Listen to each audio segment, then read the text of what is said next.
Anime Abandon is made possible by the generous fans on Patreon. Thank you. So, when we last left our heroes, both Mira and Bato are hot on the tail of cybercriminal Kuze, who has been targeting bigwigs at Honka Robotics. We've encountered a lot of dumb and a lot of annoying, but we have yet to reach the true depths of this movie. Until now. Lucky us! This is the rest of Ghost in the Shell.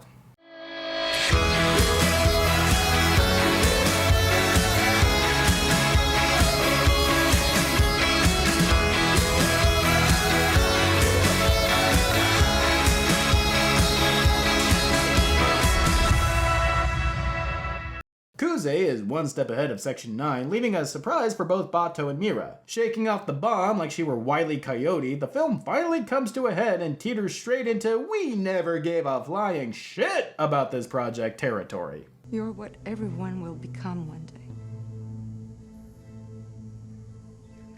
You don't know how alone that makes me feel. If it hasn't been made clear by now, Mira here is the special. And that kind of story does not fit at all within the narrative of Ghost in the Shell. The whole point of Motoko's angst in the original film was that she was losing her sense of self because the notion of identity was becoming more and more irrelevant.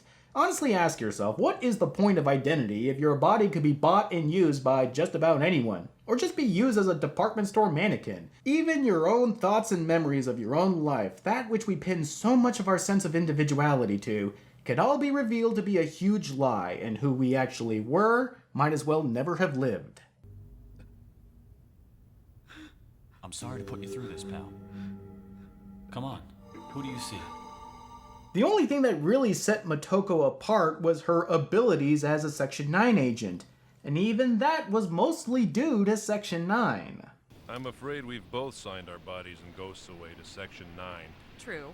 If we ever quit or retire, we'd have to give back our augmented brains and cyborg bodies. Though it could be construed as winded and kind of a non sequitur to the flow of dialogue, that was the point of Motoko's identity speech on the boat, to reaffirm what made her Motoko and how fragile and tenuous it really is. To turn her into the first full cyborg is to give her a distinction that completely undermines the entire concept. I can sort of understand what they were trying to do by turning her into the special and making her struggle that of being set apart from everyone else, but god damn it, how many times have we done this song and dance before? Besides, it's not like they commit to this idea, overplayed and shallow as it is, as they barely give enough lip service for it to even register. I swear, this script is the writing equivalent of painting by numbers. Speaking of uninspired, the one bright moment in terms of casting that I was actually kind of looking forward to seeing wound up being a veritable dud in Beat Takashi as Daisuke Aramaki. Looks-wise, you couldn't possibly ask for a better actor, but the way the movie is set around him, it's like Sanders couldn't figure out how to use him. I suppose you could lay the blame at the feet of the language barrier and Takashi's age, but it's not like he hasn't been awesome in American films before, or that he's incapable of being more physical in his 70s. All he does is just sit around and wait for his turn to talk. He's like Bruce Dern in Hateful Eight, except it's not played for a joke. You might think I'm exaggerating for comedic effect, as it is the veritable hammer in the internet reviewer's tool belt. But...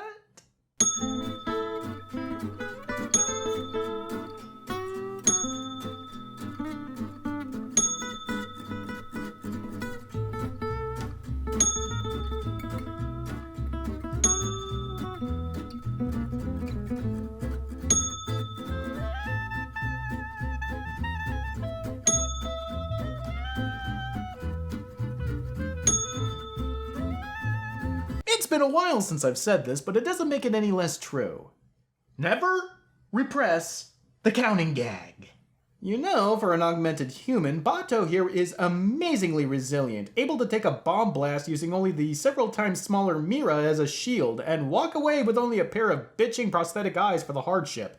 Yeah, I was wondering when they'd remember that bit about his character design too. Major, Bato, you need to get here. What do you got? Another Hanka scientist has been found dead. Wait a minute, is it supposed to be Hanka or Henka? He was the head of Hanka's robotics division. You realize the supreme importance that Hanka represents to this government. Another Hanka scientist has been found dead. Hanka's running scans. I know it might be asking too much for this movie to be great, but is it so much to ask for the filmmakers to even care? Look, filmmaking is always a pain in the ass effort that takes a small army of people to make a movie even barely passable to modern standards. But it's just so blatant that Rupert Sanders just sleepwalked through this production. Proof positive is in the film's abusive amount of panoramic shots of the city. I mean, yeah, it's kind of impressive that they filled the tableau with holographic advertisements, creating a sort of Where's Waldo effect for product placement. Can you find the Heineken ad? But something seems off, doesn't it? Oh yeah, it's the fact that nearly every one of these shots are in broad daylight, which completely kneecaps the aesthetic like it refused to pay a bet. Films like, well, the original Ghost in the Shell and the films that inspired it, namely Blade Runner and Streets of Fire to a lesser extent, are all drenched in these kinds of neon-lit shots, but they're chiefly filmed either at night or during overcast rainy days or simply indoors. The effect was so that all visible light is artificial and garishly bright and colored, creating an environment that seems harsh and invasive, even alien to some extent, which supplements the disillusionment felt by their respective main characters. When Mira here talks about feeling disconnected from everyone and everything, this is the feeling that the aesthetic should try to emulate. But when you wash out the neon lights with actual daylight, the colors are muted and they seem like bad CG instead of aggressive advertising. Have you ever seen a picture of Las Vegas at night? Iconic, isn't it? Have you ever seen a picture of Las Vegas during the day, though? I rest my case. Speaking of cases, mirrors might have been blown wide open with the revelation that Kuze has been targeting particular people that were involved with a Hanka Honka project, and Binoche is the next one on the list. Of course, Section 9 finds out about this because Kuze was too dumb to notice the scientist here plainly palming this gigantic USB stick. Which means we gotta lift yet another scene from the original anime. At least if you can't play that proper, it sounds... Alright, the garbage truck scene. Holy hell did they rip the guts out of this one. You see, without the puppet master pulling the strings, the movie is kind of left without a reason for having this scene. But we have to have it anyway, so why not just have Kuze try to kill Binoche by hacking the garbage men? Garbage men who have guns and an invisibility cloak on them. How the hell do these guys have weapons, movie?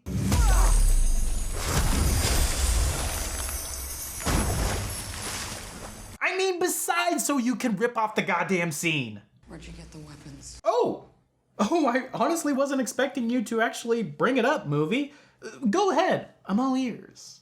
Where'd you get the weapons? I don't know. Who loaded them? I don't know anything about weapons, all right? I told you. Oh, I get it. Kuze hacked them some time ago and knew the exact time and location that Juliet was going to be driving on that day, gave them both weapons and a stealth cloak to make their escape, and then wiped their memories of ever meeting him. The hack must have created a vacuum. Kuze's wiped his memory and somehow installed a new reality. Yeah, that makes perfect sense. Hey, wait a minute! If that were true, then how come he only gave one of them a stealth suit? They expect one of us in the wreckage, brother. They just duct taped this scene into the movie, didn't they? What was once a haunting scene about the fragility of memories and identity has just become filler. Also, why does Mira here try to show him a photo of himself to prove that the culprit here has been hacked? How did she know that he's been hacked anyway? In the original film, the picture was his and he didn't know it was just a picture of himself. Here, it makes no sense. They just copy-pasted this little detail into the script without thinking about it. At all. I just hate this movie so much. Still, they managed to get a location on Kuze after he takes over the body of the garbage man to ostensibly taunt Mira because the writer only just saw Skyfall. And Section 9 rolls out their best, including what I think was supposed to be Saito and Boma. But being that Boma's prosthetics were so shit-your-pants horrifying, they just had the actor in the background and out of focus, or in the shadows for the entire time he's on screen. Hours in the makeup chair, only for the audience to not be able to see you. Worth it!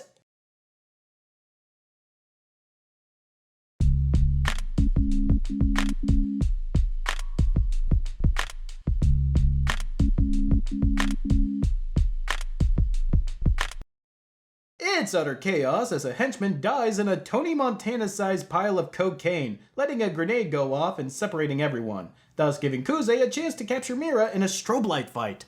We are the same. We are not the same. You kill innocent people. By now, the narrative hens have come back to roost, as Kuze here explains that the obviously evil company is obviously evil, having dismembered and discarded him in the attempts to create Mira, filling her head with false memories and lies about her family and her own identity. Seems he also is being haunted by the same visions that Mira has, and it's sending her into quite the crisis. But it's nothing that wholesale lifting a scene from the anime film can't fix.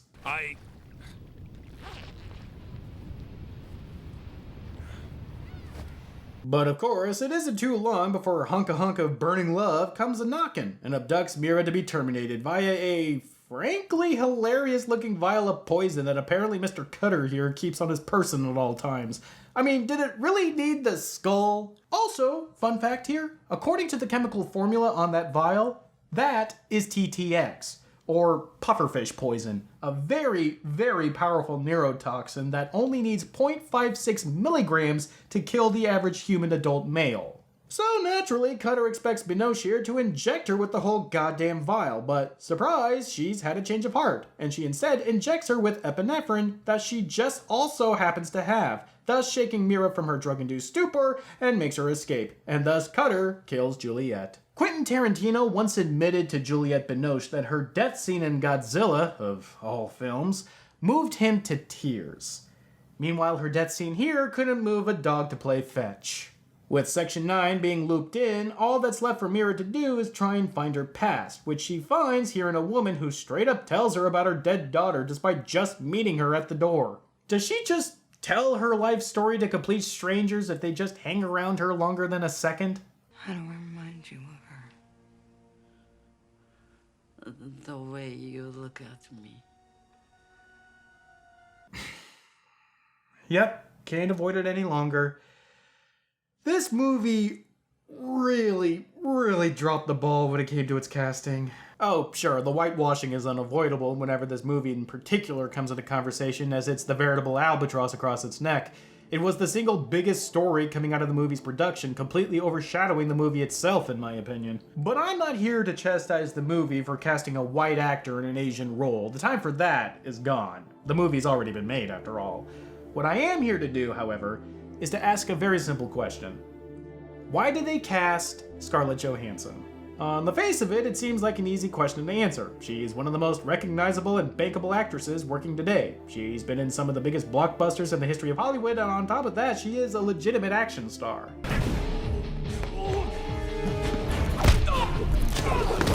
So, in a vacuum, her casting makes perfect sense. The role of Motoko Kusanagi requires an actress that not only can convey a sense of stoic grandeur, but also be able to hold her own in a fight. That Scarlett has both, as well as box office appeal, makes her the ideal candidate to play the role. But we don't live in a vacuum, do we? We live in the world, which means it's way more complicated than binary logic. If it were that simple, then casting would start and end with an actress of Japanese descent.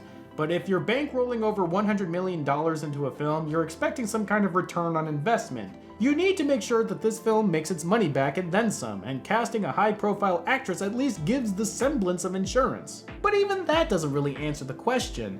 After all, it's not like movies don't make a whole lot of money unless world-famous actors are attached to them, now do they? No, what it really all comes down to is the discourse. Whether we want to admit to it or not, that they cast a white actress in an Asian role caused exactly what was expected to happen. People were talking about the movie. How could it not be talked about, since it appeared to be a symptom of a systemic problem within the American film industry? Ostensibly, DreamWorks pissed on the third rail of race relations for the sake of publicity. You can't make the argument that the filmmakers were surprised by the reaction to their announcement of their casting. We live in a post-Aloha world. As much as we like to bag on Hollywood producers as being out-of-touch idiots, they're not morons. They're gamblers trying to hedge their bets, as there's no such thing as a sure bet when it comes to making movies. Sequels, trends, and the appeal of top-ranked actors and other talent can dry up faster than anyone can predict. The only way that an audience will pay to see your movie is if they know your movie exists. You can cut together a killer trailer or go viral with some kind of forced mimetic line. Ninjas. Damn. But at the end of the day, the word on everybody's lips needs to be your movie. And that's fairly easy to do if everyone is outraged. That Ghost in the Shell is a movie based on an anime was not lost on the producers. No such movie made in the history of American cinema has ever truly been a blockbuster. Even Alita Battle Angel barely made its money back after advertising costs. So with that kind of history, it's little wonder that they would hit as many birds with as few stones as casting an A-list actress that would have people talking about it and thus the movie, months before even the first trailer came out. You might think that all the negative publicity that would generate would scare producers off, but it's not like that too isn't marketable. There really is no such thing as bad publicity, as any hack advertising guy can tell you. And that's because at the root of selling something is the need for an emotional reaction. You need for them to care, one way or the other, thus letting your product take up brain space inside their heads. The one thing you can't do is sell something on apathy. If they don't care, they're not buying. And not caring certainly feels apropos when it comes to Ghost in the Shell, now don't it? Supposing that this movie had cast a Japanese actress, with this careless script and this listless direction, would anyone really be talking about this movie before or after release? Somehow I doubt it. But the saddest part about all of this is that Scarlett Johansson as Motoko Kusanagi? It might have worked with a different script. By now we have established that Mira is actually Motoko, and that she wasn't actually white, but Asian. With this kind of setup and discovery, imagine what kind of story could have taken place. Notions of racial gentrification, the erasure of identity, these are ideas planted firmly in the soil that cultivated many a transhumanist story like Ghost in the Shell the anime. More to the point, it would be incredibly timely, possibly even ahead of the racial curve. What does race, gender, our very own identities even mean in a world where we could just change out our bodies like we were buying a new car? And what does that say about society that they tried to do this with bodies that look like Scarlett Johansson's? I'm not beautiful like you. You were born. You were so beautiful.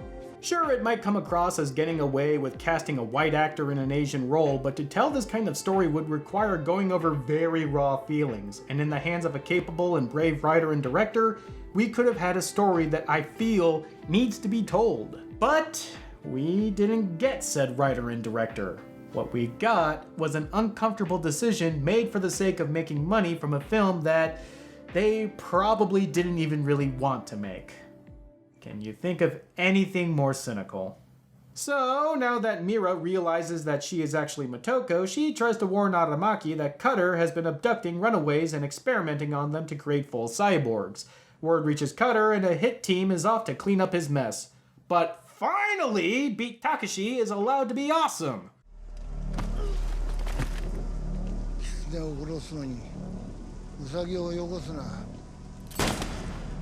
It might go without saying, but god damn it, Takashi deserved a way better movie than this. Motoko, now realizing that there's one last scene to rip from the anime, makes off to where she was abducted to fight the tank and say her inevitable goodbyes to Kuze. And for crying out loud, for as blatant as the film has been at copying the original anime, the ending is practically shot for shot the same thing.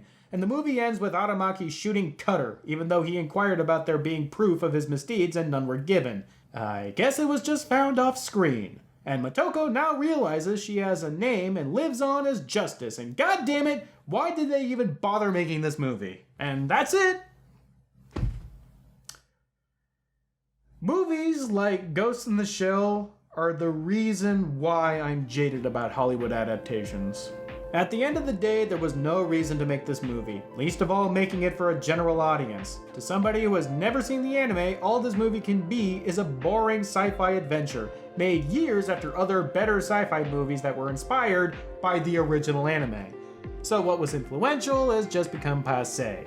And to people who have seen the anime film and the corresponding TV series and other spin-offs, all it does is remind them that they could be watching the better version than these pale replications. By trying to make this movie appeal to everyone, it appeals to no one.